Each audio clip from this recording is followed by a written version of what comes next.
الحمدللہ رب العالمین والصلاة والسلام علی سید المرسلین وعلی آلہ وصحبہ اجمعین اما بعد بسم اللہ الرحمن الرحیم ولو اشترى ثوبا واحدا على انه 10 أذرع كل ذراع بدرهم فإذا هو 10 ونصف أو 9 ونصف. قال أبو حنيفة رحمه الله تعالى في الوجه الأول يأخذه ب10 من غير خيار، وفي الوجه الثاني يأخذه ب9 إن شاء. اور اگر ایک تھان اس شرط پر خریدا کہ وہ 10 گز ہے، ہر گز 1 درہم کے عوض ہے، پھر وہ 10.5 گز یا 9.5 گز نکلا، تو امام ابو حنیفہ رحمۃ اللہ علیہ کے نزدیک پہلی صورت میں اسے 10 درہم کے عوض لے لیں بدون اختیار، اور دوسری صورت میں اس کو 9 درہم کے عوض لے لے اگر چاہے. وقال ابو یوسف رحمہ اللہ تعالی فی الوجہ الاول یأخذہ ب11 إن شاء،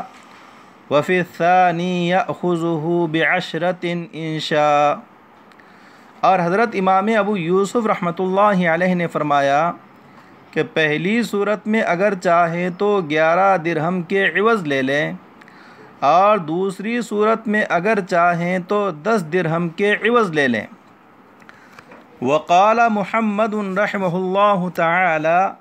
یأخذ فی الاول ب10 ونصف إن شاء، وفی الثانی ب9 ونصف ویخیر، لأن من ضرورة مقابلة الذراع بالدراهم مقابلة نصفه بنصفه فیجری علیہ حکمها.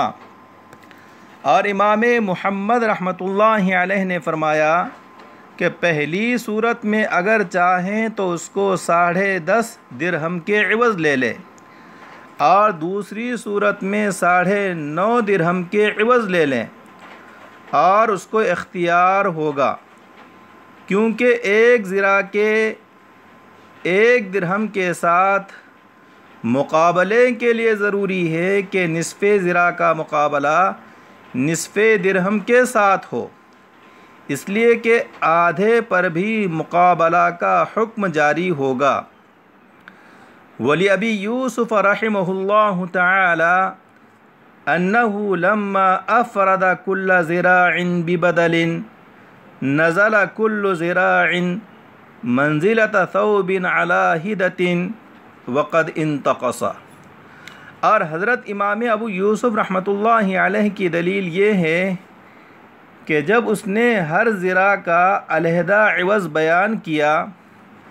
ہر ذراع علیحدہ کپڑے کے مرتبے میں ہو گیا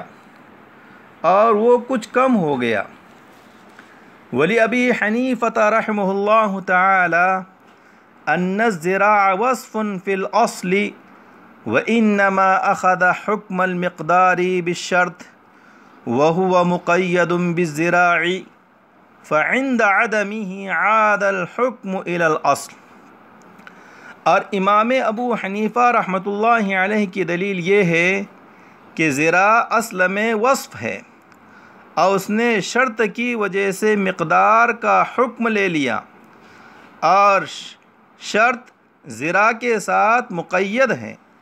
پس اس شرط کے معدوم ہونے کے وقت حکم اصل کی طرف لوٹ گیا.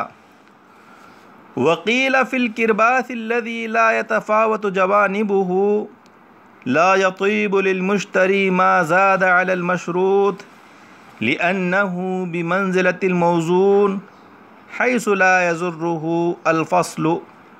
وعلى هذا قالوا يجوز بيع ذراع منه. اور کہا گیا کہ اس کپڑے میں جس کے جوانب متفاوت نہیں ہوتے ہیں مشروط پر زیادتی مشتری کے لیے جائز نہیں ہے، کیونکہ اس طرح کا کپڑا موزون کے مرتبے میں ہے، چنانچہ اس کو جدا کرنا مضر و نقصان دہ نہیں ہے۔ چنانچہ اسی بنا پر مشائخ نے فرمایا کہ اس میں سے 1 گز کی بیع جائز ہے۔ طلبہ عزیز، یہ آج کے درس کی عبارت اور اس کا ترجمہ ہوا۔ اب آئیے مافی العبارہ مسائل کو سمجھتے ہیں۔ صورت مسئلہ یہ ہے کہ اگر کسی شخص نے کپڑے کا ایک تھان اس شرط پر خریدا کہ یہ 10 گز ہے اور ہر گز 1 درہم کے عوض ہے، پھر جب اس تھان کو ناپا گیا تو وہ 10.5 گز نکلا یا 9.5 گز نکلا، تو حضرت امام ابو حنیفہ رحمۃ اللہ علیہ کا مذہب یہ ہے کہ زیادتی کی صورت میں، یعنی 10.5 گز نکلنے کی صورت میں، مشتری و خریدار اس تھان کو 10 درہم کے عوض لے لیں، اور مشتری اس تھان کو لینے اور نہ لینے کا اختیار نہیں رکھے گا، بلکہ لینا اس کے لیے ضروری ہوگا۔ اور نقصان کی صورت میں، یعنی جب یہ تھان 9.5 گز نکلا تو 9 درہم کے عوض لے لیں، مگر اس صورت میں اسے لینے اور نہ لینے کا اختیار ہوگا۔ حضرت امام ابو حنیفہ رحمۃ اللہ علیہ کی دلیل یہ ہے کہ سابق میں یہ بات گزر چکی کہ مزروعات میں زرع کی حیثیت وصف کی ہے، اور وصف کے مقابلے میں ثمن کا کوئی حصہ نہیں آتا ہے، لیکن صورت مذکورہ میں کل ذراع بدرہم کی شرط کی وجہ سے زرع نے اصل یعنی مقدار کا حکم لے لیا، اور شرط مقید ہے زرع کے ساتھ، اور نصف زرع نہیں ہے، اس لیے نصف زرع میں شرط معدوم ہو گئی، اور جب شرط معدوم ہو گئی تو حکم اپنی اصل کی طرف لوٹ گیا، یعنی زرع وصف کی طرف لوٹ گیا، یعنی نصف زرع وصف کہلائے گا، اصل یعنی مقدار نہیں، اور وصف کے مقابلے میں ثمن نہیں ہوتا ہے، تو 10 زرع اور 9 زرع پر جو نصف زرع زائد ہے اس کے مقابلے میں ثمن نہیں ہوگا، بلکہ مشتری 10.5 زرع کی صورت میں اس تھان کو 10 درہم کے عوض لے لیں، اور 9.5 زرع کی صورت میں 9 درہم کے عوض لے لیں۔ اور یہ ایسا ہے جیسے کسی نے کوئی چیز عیبدار ہونے کی شرط کے ساتھ خریدا، پھر وہ صحیح و سلیم نکلی، تو وصف سلامت و جودت کے مقابلے میں کوئی ثمن نہیں ہوگا، بلکہ یہ وصف مشتری کے لیے مفت ہوگا۔ البتہ حضرت امام صاحب یہ فرماتے ہیں کہ زیادتی والی صورت میں مشتری کو نصف زرع زائد مل رہا ہے، اور زیادتی ثمن کا ضرر بھی لاحق نہیں ہو رہا ہے، 10.5 گز 10 درہم ہی میں مل رہا ہے، اس لیے اسے لینے یا نہ لینے کا اختیار نہیں ہوگا، بلکہ اس کے لیے اس تھان کو لینا ضروری ہوگا۔ اور نقصان کی صورت میں، یعنی جب تھان بجائے 10 گز کے 9.5 گز نکلا تو مشتری کے حق میں صفقہ اور معاملہ متفرق ہو گیا، کہ معاملہ 10 گز پر کیا تھا اور وہ 9.5 گز نکل آیا، اور آپ نے پڑھا کہ جس شخص کے حق میں صفقہ متفرق ہوتا ہے اسے خیار حاصل ہوتا ہے، لہٰذا اس صورت میں مشتری و خریدار کو خیار حاصل ہوگا۔ حضرت امام ابو یوسف رحمۃ اللہ علیہ کا مذہب یہ ہے کہ زیادتی والی صورت یعنی 10.5 گز نکلنے کی صورت میں اگر چاہے تو 11 درہم کے عوض لے لے، اور کمی والی صورت یعنی 9.5 گز نکلنے کی صورت میں اگر چاہے تو 10 درہم کے عوض لے لیں۔ آپ رحمۃ اللہ علیہ کی دلیل یہ ہے کہ جب کل ذراع بدرہم کہہ کر ہر گز کے مقابلے میں ثمن ذکر کر دیا گیا تو اب ذراع وصف نہیں رہا بلکہ مقدار اور اصل ہو گیا، اور 10 ذراع بمنزل 10 تھان ہوئے۔ پس زیادتی کی صورت میں گویا مشتری نے 11 تھان خریدے مگر 11واں تھان کچھ کم نکلا، اور نقصان والی صورت میں گویا مشتری نے 10 تھان خریدے مگر 10واں تھان کچھ کم نکلا، اور ذراع کے کم ہونے سے ثمن میں کمی نہیں کی جاتی، اس لیے پورے ذراع کا ثمن واجب ہوگا۔ یعنی 10.5 گز والی صورت میں 11 درہم اور 9.5 گز والی صورت میں 10 درہم واجب ہوں گے،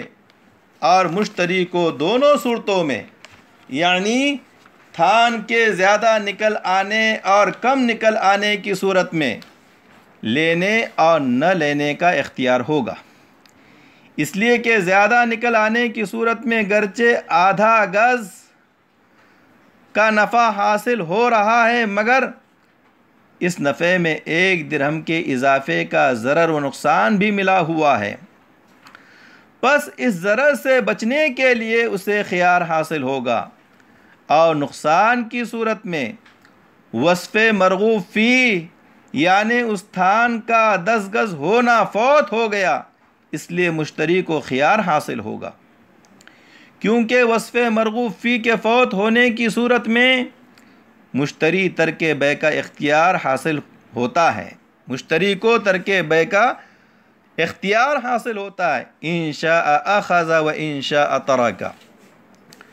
حضرت امام محمد رحمۃ اللہ علیہ کا مذہب یہ ہے کہ زیادتی والی صورت یعنی 10.5 گز نکلنے کی صورت میں اگر چاہے تو 10.5 درہم میں لے لیں، اور کمی والی صورت یعنی 9.5 گز نکلنے کی صورت میں اگر چاہے تو 9.5 درہم کے عوض لے لیں۔ آپ رحمۃ اللہ علیہ کی دلیل یہ ہے کہ جب 1 گز کے مقابلے میں 1 درہم ہیں تو گز کے ہر جز کے مقابلے میں درہم کا اسی کے مثل جز ہوگا۔ مثلا نصف گز کے مقابلے میں نصف درہم ہوگا، اور 1/4 گز کے مقابلے میں 1/4 درہم ہوگا، اور 8ویں جز کے مقابلے میں درہم کا 8واں حصہ ہوگا۔ پس جب اجزائے گز پر مقابلے کا حکم جاری ہوتا ہے تو زیادتی کی صورت میں 10.5 گز کے مقابلے میں 10.5 درہم ہوں گے، اور نقصان کی صورت میں 9.5 گز کے مقابلے میں 9.5 درہم ہوں گے، اور چونکہ زیادتی کی صورت میں صفقہ مع زیادتی ثمن بڑھ گیا اس لیے مشتری کو ترک بیع کا اختیار ہوگا، اور نقصان کی صورت میں صفقہ گھٹ گیا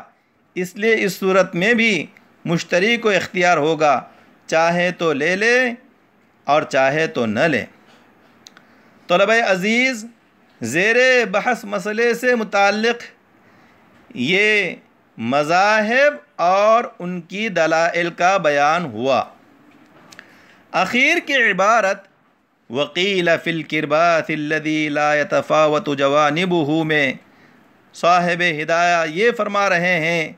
کہ مذکورہ تینوں ائمہ کے تینوں اقوال اس کپڑے کے متعلق ہیں